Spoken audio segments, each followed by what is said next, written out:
Do good work is not a label, but a way of living. It is the constant and diligent effort to achieve a new level of excellence in one's own life.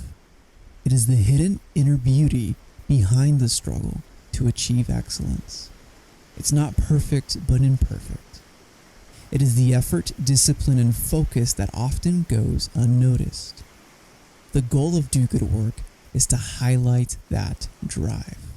The guests I have on this show emulate this drive in their own special way. You'll be able to apply new ideas into your own life by learning from them. We will also have one-on-one episodes with me where we'll dive into my own experience with entrepreneurship and leadership. Every episode is designed to provide you with ideas that you can apply and grow in excellence in all areas of your life, business, and career. Today on the show, we have Edward Marchewca. Edward is the founder of Chicago Metrics with over 20 years in the IT and information security space. He has experience working in healthcare, higher ed, K-12, government, and manufacturing. Edward holds an MBA and MS in math from Northern Illinois University and is a doctoral student at California's Southern University. He's on the mission to enable IT and information security leaders to tell a better story. Edward, thanks for being on, man. Hey, happy to be here. Yeah, this is exciting. Glad to tell the story. I'm excited to hear it. For Chicago Metrics, so your origin story is different from most, and I would love to have you share that with our audience, how you came about, first of all, with the idea and how you went about to launching. Yeah, so it's a long tail, I feel like. So I had a boss at one point asked me, who cares about information security? And I said, well, you do, and me. And he goes, great. And I go to the CIO. He's like, and we were stuck. Now that said, the organization did care, but it was, how do we get them to pay attention and really address the concerns of what we needed to do? And so we came to this conclusion of, well, we need metrics, and we need to be able to share that with the organization in a way that will get them to answer the original question, which is care. And so I, no kidding, went to at least a dozen conferences, talked to many senior leaders and executives, and all of them were like, yeah, you need metrics. And people would, at conferences, they'd get up there and they'd say, you need metrics to tell your story. But that would be the period. They wouldn't tell you what or how. to do it. Okay, interesting. There's nothing tactical. Yeah. And so I just did some more research and found some good sources for tactical metrics. I ended up finding, over 100. But that doesn't answer the question, though, of who cares.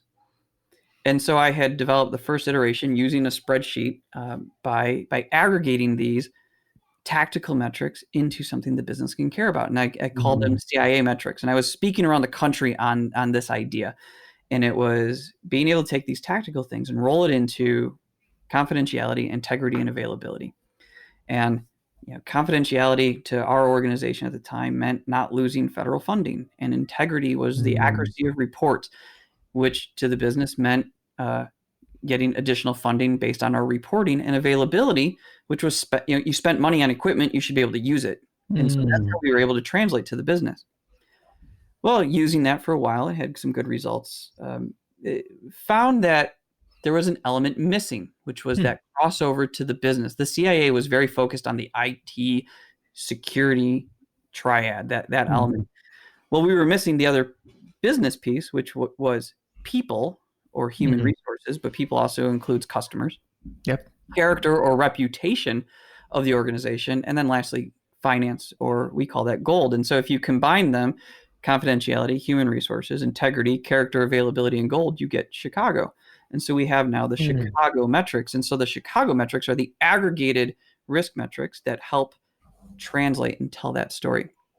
And so I was speaking around the country on this, and people were like, you've got something new here, and you can sell this. And I'm like, no, I'm a practitioner. I want to give back, and I want you all to be successful. So here's my spreadsheet. Go for it. You're wonderful. Yeah. And so finally, I was sitting down at lunch after a conference with some people, and we were talking about what we're doing and how to do it. they're like, no, for real, you can do this. And I was like, okay. And then I talked to a friend of mine who's a cyber litigator. So, not just an attorney, but someone who is in the courtroom arguing in this exact space. And he's like, no, you can really sell it. And so I did. I formed the LLC, stood up the website, and started selling a spreadsheet. And turns out in this space, you can sell a spreadsheet. Here's the problem with selling spreadsheets is that you've sold it. And now the product is gone. So you can't license it. People don't like to renew licenses on something that they already own, like a spreadsheet.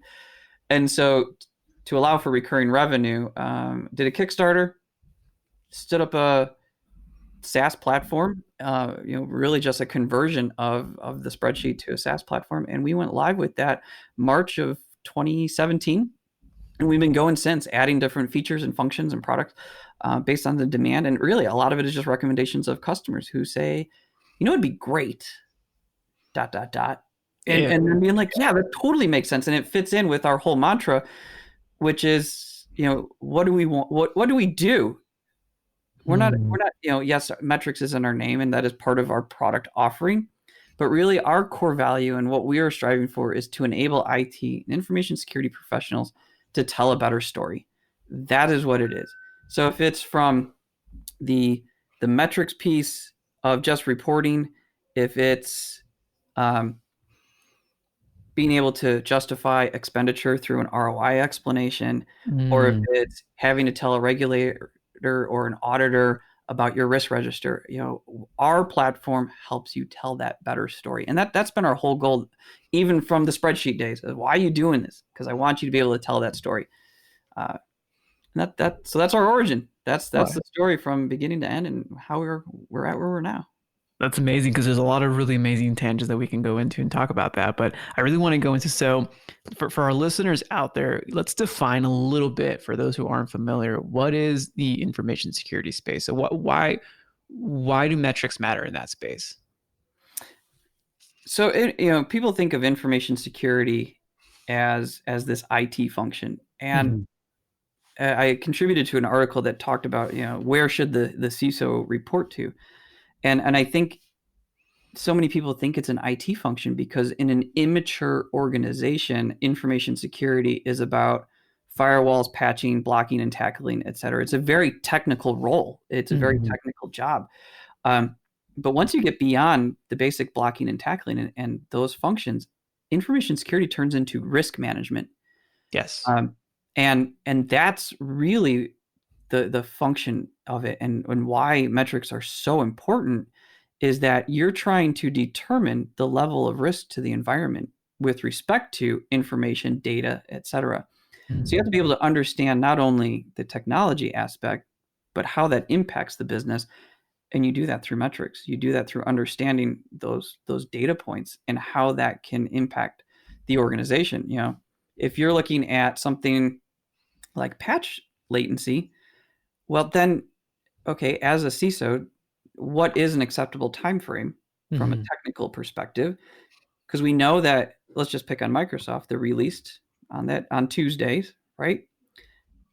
But from a historical perspective, if you patch on Wednesday, you'll get bit probably once a year, once every other year, because the patches have a problem. And so the experienced people know to wait a week. And then you do dev, and then you do prod. And so a 3-week window is usually okay. Many organizations will say 3 weeks is acceptable. Too soon, too much risk, because you'll have an availability problem. You'll have to unpatch. If you wait too long, well, now it's exploitable. Whatever it was patching is in the wild, and now you're introducing that extra risk there, where that's to solve a solution within the IT. Solution. Exactly. Yeah. And so the 3-week window is what's acceptable, unless it's something that's super highly critical, super high vulnerability, been exploited for a long period of time, and it's being used. Well, then maybe you need to evaluate how fast you want to do it. But otherwise, 3 weeks is generally what people are going for. But then it's going to the organization and explaining why you need to implement at that rate, and then understanding what to do about exceptions. When someone says we can't patch because of year-end processing for end of year taxes or whatever the case is. And so when finance says, no, you can't take the system down for patching because we're doing overnight large runs. Okay. Well, as your CISO, as your information security risk professional, I'm going to advise you as such.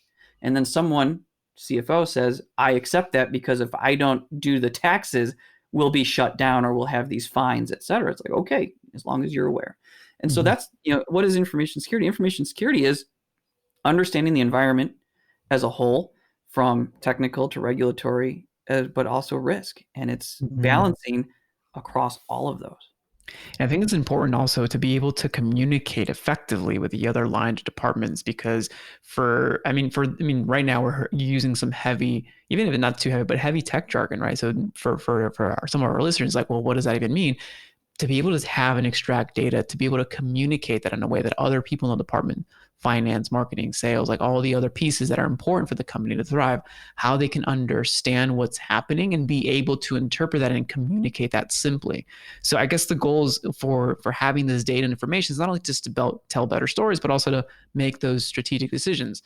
How much risk exposure should we be looking at? What are some of the goals that we should be hitting, our metrics? And what if we want to make an expenditure? What is justifiable based on what we can see in terms of ROI? Would you agree with that? Yeah, I do agree with that. And that's really what we're trying to do at Chicago Metrics, and why we encourage people when they're reporting or speaking to the executives to use the Chicago model and methodology. And so I'll pick on, talking to the head of human resources about information security. Are you going to go with 100 tactical metrics and talk about firewall rules and patching and backup percentages? No. Go. What we encourage people to do is, and when we onboard, we define, what does confidentiality risk mean and what does human resource risk mean? And those are two of the primary metrics and key risk indicators that a head of human resources would care about, because we've got to protect the data, and they get that. People get, I got to protect data, whether it's customer data, company data, or employee data. Human resources is on board with that. And then you say, I also want to mitigate my human resource risk, which means the impact to staff and the impact to customers.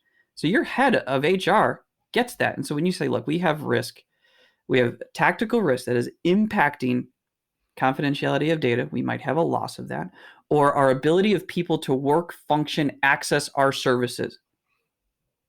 They now are, you have their attention because they care, they understand those two things, and they care about them.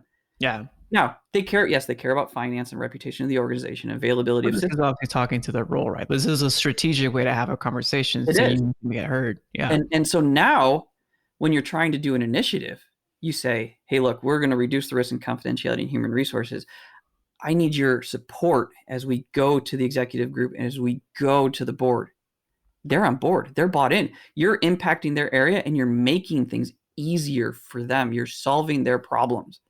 And you've explained it in their terms. You've made it so much easier for them to digest through this aggregated model versus pure tactical to get the results that you need.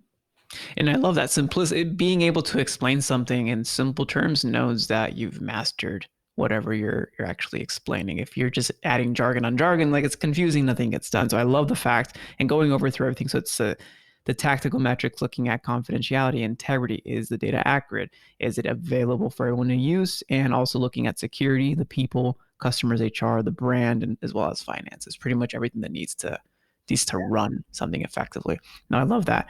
Let's switch gears a little bit around, your Kickstarter. So I love the fact that you were selling a spreadsheet. And I mean, I remember I use, there's tools that I've used in the past, and I remember they started off as a spreadsheet and then they went to the SaaS model. But let's talk about that. Yeah. Why the SaaS model? How did you get started in SaaS?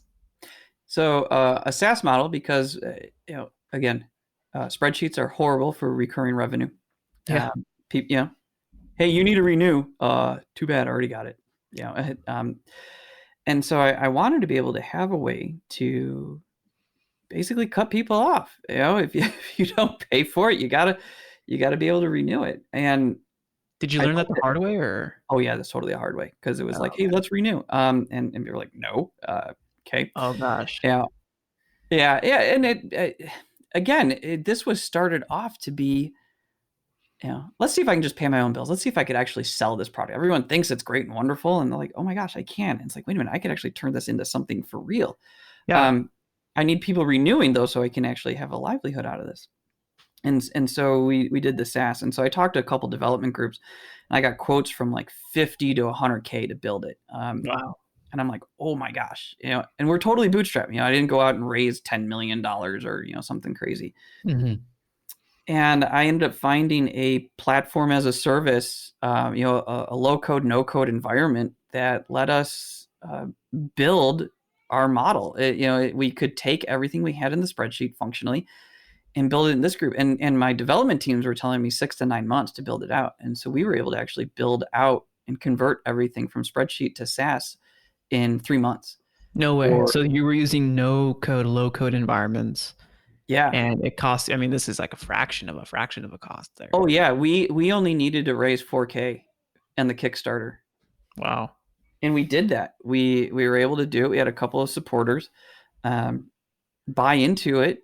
The Kickstarter sold these lengthy memberships, knowing that we weren't going to be fully live. So we were like, you can have, I remember it was like 2 or 3 years of our premium service, whatever it ended up being. Whatever premium was. Yeah. And some of these people were like, okay. And I talked to one of them, I'm like, why'd you buy in? He's like, because I know the value. And he bought in at like 1,800 or 2K for it. And we sell that service now for 20. Wow. And so that person, he's like, I understand what you're doing here. We're in. And we've been doing good since. I love that. And there's a few things that I love about this. The one is it's bootstrapped. The fact that you did it yourself, you were like, well, let's see if this works or doesn't work, right? And I think that is like authentic business. Like business isn't this always sexy, raising tens of millions of dollars. This is like legit, like really cool. And the fact is you pre-sold it. That's another principle I think is important, is pre-selling before you got the actual product, because you're building based on customer feedback, which I want to talk about. But the third, and this is actually really, really interesting, is that you're solving a huge problem in the marketplace where people can see value. Now, my question is, how did you present the value in a way for people to understand? Because your offer was so strong that people believed in it before it was built. And I think that's important for our listeners out there, is that it doesn't matter how you're selling it. If your offer sucks, you're just not going to sell ever. Oh yeah. Yeah. It's so I think the advantage I had is that I come from a practitioner perspective of been doing it and speaking about it and talking to people. And I'm highly engaged in at least the Chicago CISO IT market and space.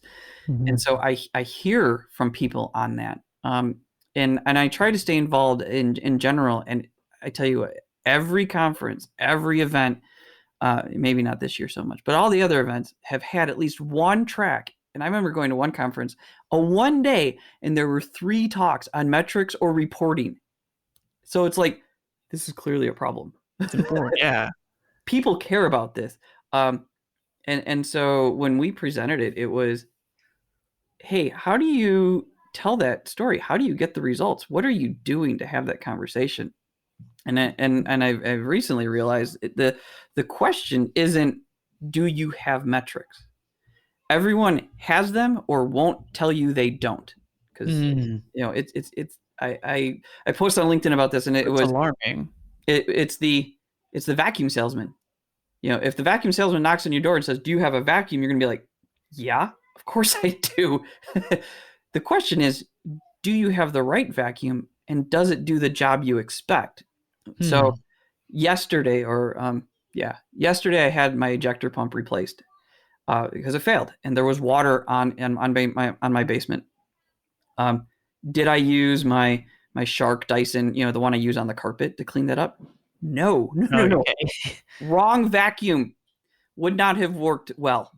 No, I got the shop vac out, took the filter off, and got the shop vac to clean everything up. And I think that's the case with a lot of people with their metrics programs. It's like, are you measuring the right things? And then is it the right vehicle to present the options? and have that discussion at that executive level. That's such a comprehensive view. Let's talk a little bit about business model though, because it's a very this isn't a cookie cutter solution that I see that you made, right? So with the SaaS that you're building out, are you adding services on top of that to customize it for your customers?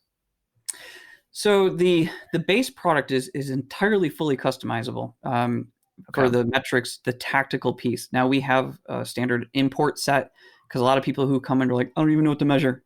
I got a couple ideas, but what should I even be tracking? Yeah. So we allow people to bring that in. It helps them get started and think about. And we've had a couple of customers. They took our entire infrastructure base and they copied it so they could have it for their Linux team and their Windows team, which was brilliant. Oh wow. Yeah. But then we started adding pieces on. So we built an ROI calculator that allows people to use the metrics platform, use the pro forma function that we have. So you can say in 6 months or 12 months, this is what our risk profile will look like. And so it says, oh, look, we can show a risk reduction and use that in an ROI calculation to say, if we spend $100,000, we'll reduce risk by 7%, therefore saving this amount of money.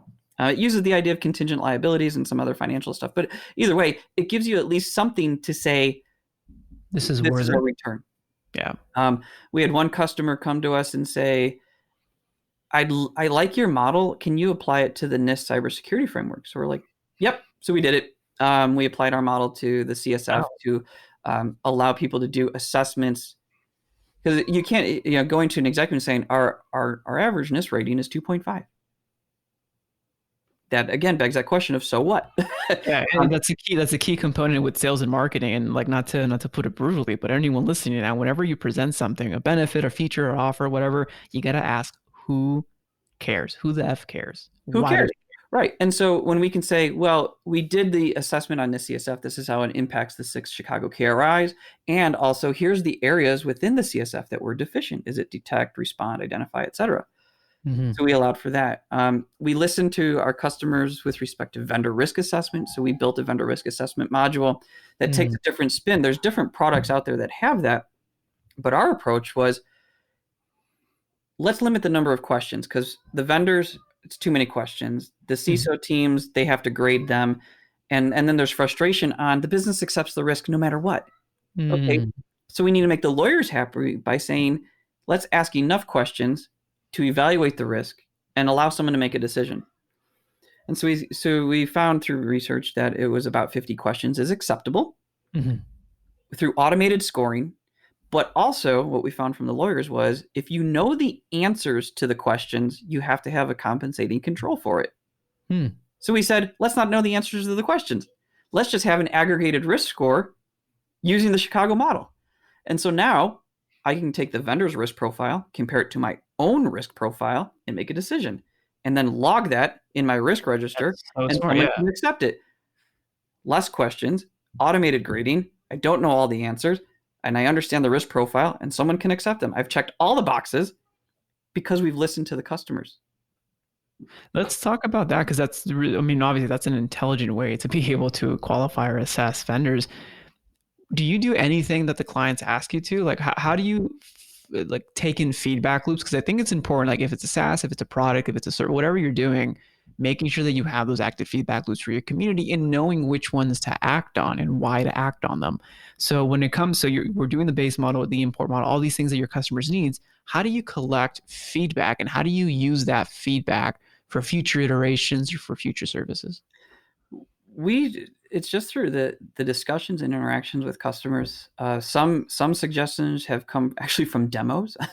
Really? With potential customers were like, it would be really cool is if you had, this. It's like, and sometimes it's something as simple as adding a label somewhere that provides for clarity. It's like, that totally makes sense. And then there's others where people have asked, can you do this? It's like, well, that actually changes the way the application functions. And it's, or there's been other suggestions that have been, long-term roadmapped. If it fits though, we take the suggestions, evaluate them and see if it fits in with what we're doing. Some are easier than others. Some require some actual development. Like if it's a label change, okay, yeah, we'll totally add that. That makes sense. Yeah, there was one point. So on our base dashboard, it gives a maturity level, and it says level 2 low or something like that. One customer said, "Hey, I like that. Is there a way I can have a graphic though?" And we're like, that would totally benefit other people. And then we were working with another group that uses our back end to do their platform, and they're like, one of the feedback things we're hearing is we want a graphic. I'm like, we built that in the main platform already. So just kind of like copy, code, paste. And it's just through listening. And even sometimes it's less subtle than I want this thing here. It's more like, I wish I had a way to do X, or like the ROI calculator was built out of a conversation I was having with some people that said there's not a good way to explain the ROI of information security. And I sat back and went, challenge accepted. Dang. And then fired off this to that same group, the idea. And they're like, actually, this could work. And I went, good. Chicago Metrics is going to add that as a service function. That is so when you're looking at, so again, for our listeners out there, when you're looking at feedback loops within your clientele or your clients or your customers, being able to understand, will this benefit another customer? Will the impact be significant enough for us to partake in investing into this, building it out, or is it an easy fix? If it's an easy fix or an easy add-on, I think it's like a no-brainer where it doesn't require too much of a decision making, but also looking at the community or the business as a whole. Yeah, so on that point, actually, so with our vendor risk assessment platform, we have a standard set of questions for our version, for version 1. But we've always said, people can add. They're like, what if I don't like the questions or I want to add? And so what we've said is, look, for a fee, we will develop a whole set of questions with you. But there's a couple of caveats. One, it cannot exceed 50 questions. Mm-hmm. It has to be percentage based and or yes, no. And you have to be willing to make it available to all members. It can't just be Acme Corp's vendor risk assessment, because maybe someone else wants to use it. Because we're trying to create a standardized baseline for everyone. And so, if it's like, well, we're healthcare and we have to have these 15 questions. Perfect. Let's make one, but you have to be willing to share that. Yes, you have to pay for the development, but it's for the benefit of all of it. And we don't call our customers, we call them members. It's a membership. It's part of a community. That's important. Because when someone makes a suggestion, it's like, will it benefit, to your point, will it benefit everyone? Because it is a single platform. We do offer a single tenant type platform, but it's based on the base model. So if the general platform gets a feature, we're going to roll that into the single tenant options as well. And I love that you focus on your customers as members, because community and helping each other grow is probably one of the most important pieces when it comes to business, even now that we were experiencing with everything with, in 2020, like community connections and even being part of a group. And I also want to highlight as well, when it comes to building, I know this is software, but you're also adding services on top of it in order to continue to drive momentum. So looking at your company, or for our listeners, looking at your company, looking at what you're offering, what are other tangent deliverables that you can, one, integrate to increase revenue and profits, two, benefits your customers or members, and three, benefits everyone else if you actually go out of your way to build something new or integrate something new for the community as a whole. So I think it's good and important to strategically look at expansion, even when it comes to what you're on top of your core offering.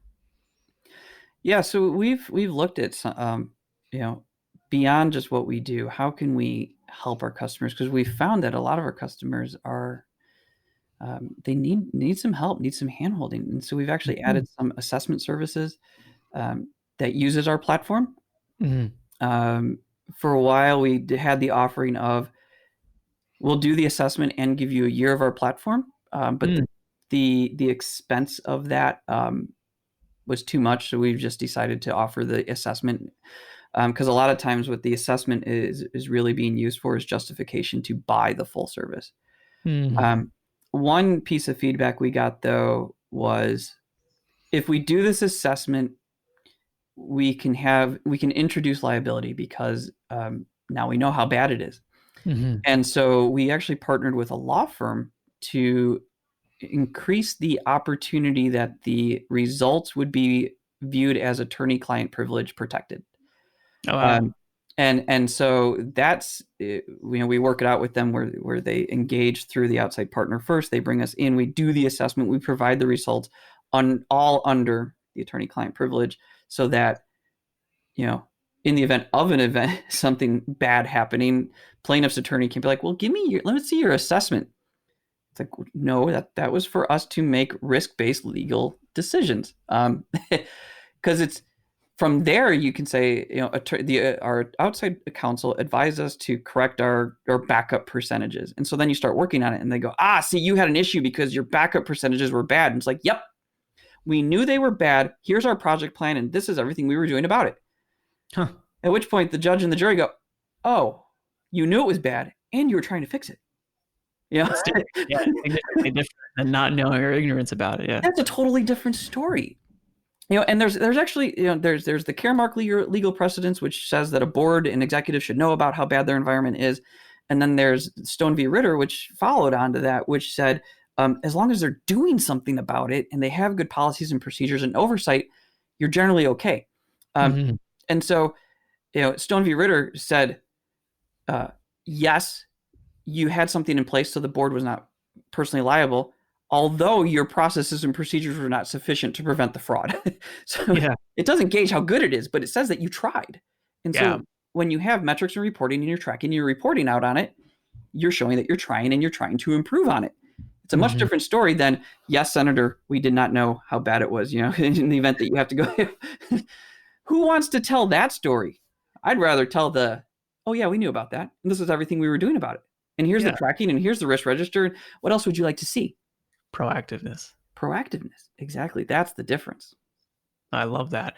Well, I guess, Edward, my final question is, what are you most excited about right now? What's the most exciting project you're working on with Chicago Metrics, and where are you heading? Oh, wow. What's, right now I'll do where we're heading first. Right now we're heading towards really bringing on more people, because one of the things that we added, and again, this came out of not a customer suggestion, but out of a conversation, which was one CISO was presenting, and he's like, something my board always asks is, where's everyone else? What is everyone else doing? Because for some reason, as human beings, we just like to follow the pack. And so we added a field in every company profile that uses NAICS codes. And so it's select your industry. And once we have enough customers on board in a specific industry, you'll be able to run an aggregated report to say, here's where everyone else is. Totally de-identified, bring it all in. And so when you have a Chicago score of 25 and your industry has an average score of 45, you can go to your board and be like, this is us, this is them. And so that's one we're super excited about as we bring on more people in different fields. From a product perspective, we're getting a lot of requests or inquiries about, one, automation, and two, compliance. We built the platform not to be a compliance tool, because compliance doesn't mean security. Go ask Target, right? They were PCI compliant. We know how that ended up. Yeah. But there's still a lot of driving forces behind being able to check the box. Unfortunately, a lot of the platforms aren't metrics driven; they're checkbox driven. So, where's the balance? How do you make that fit in? On the automation piece, metrics can be gathered automatically, and you can have reports. But how do we fit in automation in something that's entirely customizable? You can say, well, it's custom. You can use automation if you use the standard import set. But if you go outside of that, it breaks. It's like, well, what's the value at that point? And then the other piece is that'll get you one data point, and each of our metrics have 6 data points because there's a risk component, which is the human decision making. And yeah, you can use some AI to say, well, if this, then that, but is it really making that human-based decision with respect to risk? And the last piece that I am most excited about is that, we started off doing the risk matrixy thing and doing qualitative risk assessment, which allows for 2 things: identifying low risk and high risk. All the medium risk is kind of fluffy. So Okay. we recently introduced a quantitative risk model, and I'm looking forward to more people using that to filter through everything that isn't low and high, which is all justified by research. The academic research says that you can use risk matrices for low and high risk items. So what's not on fire, what is on fire, and everything else that might catch fire, you got to do more analysis on. And so having the quantitative option in there allows for that deeper analysis, and we're super excited about that. That is awesome. Well, Edward, for all of our listeners out there, what's the best place for people to, one, thank you for this episode and reach out to you and learn more about what you're up to? If you want to reach out to me, I am active on LinkedIn, so super excited to talk to people there. And of course, always chicagometrics.com. Check us out. Awesome. Well, Edward, thank you again, man. Cheers.